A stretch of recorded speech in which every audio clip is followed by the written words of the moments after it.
brought to you by Palvi Agrico. आता शेतीसाठी जे काही लागणार ते घरपोच मिळणार, तेही मोबाईलच्या एका क्लिकवर. या संदर्भात दादांनी परखड भूमिका घेतली होती. मी नितीनजींना विनंती करतो त्यांनी आपल्या भावना या ठिकाणी व्यक्त कराव्यात.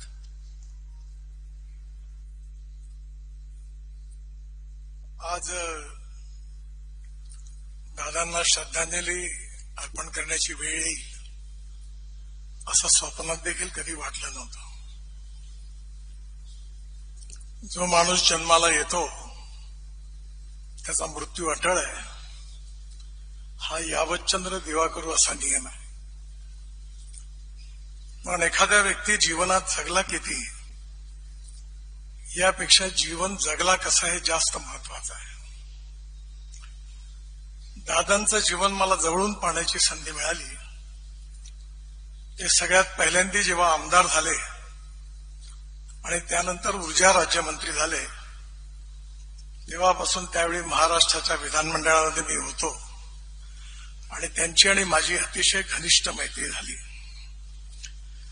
ती मैत्री नंतर राजकारणाच्या पलीकडे होती. नियमितपणे दिल्लीला जेव्हा दादा यायचे नेहमी माझ्या घरी यायचे. आल्यानंतर पहिले खिशातला एक कागद काढायचे. त्यांचं व्यक्तिमत्व अतिशय प्रोफेशनल होतं. ऍडमिनिस्ट्रेटिव्ह ॲबिलिटी जशी होती तशी डिसिजन मेकिंग कॅपॅसिटी पण होती, विकासाची दृष्टी पण होती आणि कठोर निर्णय घेण्याची हिंमत पण होती. लोकाभिमुखता होती आणि योग्य सत्य असेल तर सत्य म्हणण्याची ताकद पण होती. आणि त्यामुळे अनेक वेळा तेव्हा जे विषय निघायचे, पालखी मार्ग बांधत असताना अडचणी यायच्या, प्रत्येक छोट्या छोट्या गावातले प्रश्न ते लिहून आणायचे आणि सगळे प्रश्न ते सोडवून द्यायचे. मला ते म्हणाले की पुण्याकरता तुम्ही काहीतरी करा. त्यांच्या आणि देवेंद्रजीच्या आग्रहाखातर पुण्याकरता 3 मजली उड्डाण पुलाची 50,000 कोटीची एक योजना तयार केली. ती मंजूर झाली आणि मी त्यांना फोन केला की महानगरपालिकेची निवडणूक झाली की तुम्ही आणि देवेंद्रजी मिळून आपण भूमिपूजनाचा कार्यक्रम घेऊ. तो त्यांचा माझा शेवटचा फोन होता. खरं म्हणजे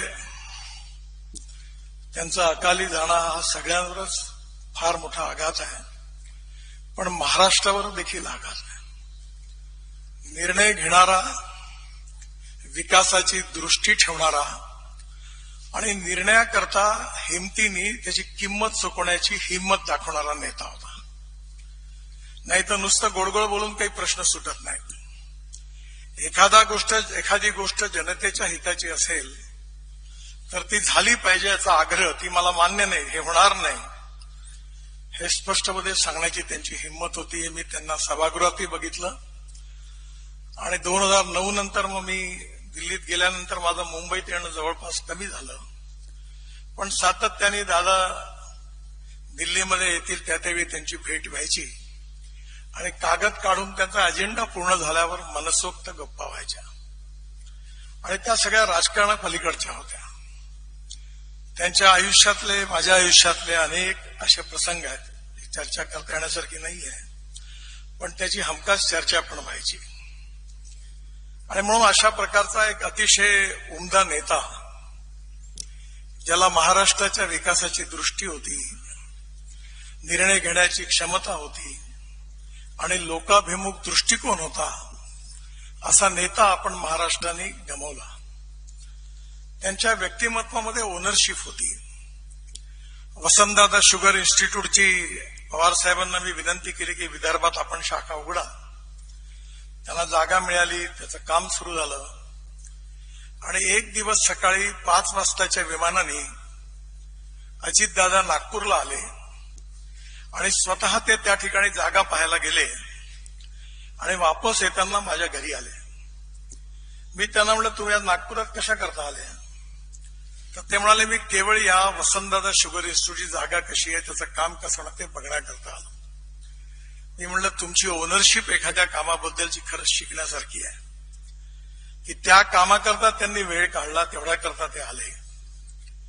गमतीने मी त्यांना म्हटलं की राजकारणात बोटांनी मलम लावणाऱ्या नेत्यांची काही कमी नाही आहे, पण तुम्ही ओनरशिप घेऊन काम करता हे तुमच्याकरता महत्वाची गोष्ट आहे.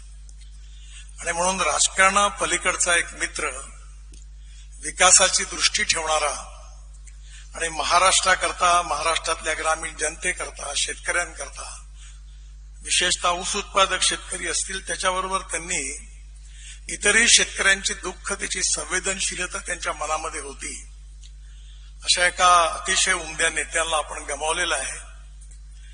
एकंदरीत पवार परिवारावर तर आघात आहेच, पण महाराष्ट्रावरही खूप मोठा आघात आहे.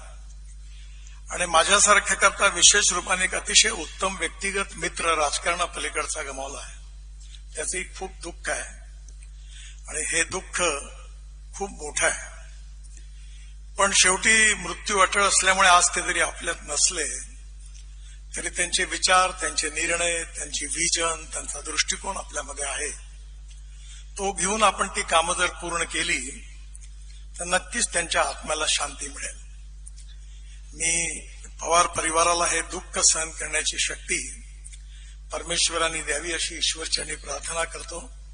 दादांना श्रद्धांजली वाहतो आणि माझं बोलणं संपवतो. धन्यवाद. यानंतर राज्याचे माननीय मुख्यमंत्री देवेंद्र फडणवीस. देवेंद्रजींनी एक महत्वाचं वाक्य त्यावेळेस महत्वाची प्रतिक्रिया दिली होती. ती खूप बोलकी होती की अशी नेतृत्व पुन्हा तयार व्हायला अनेक वर्ष लागतात.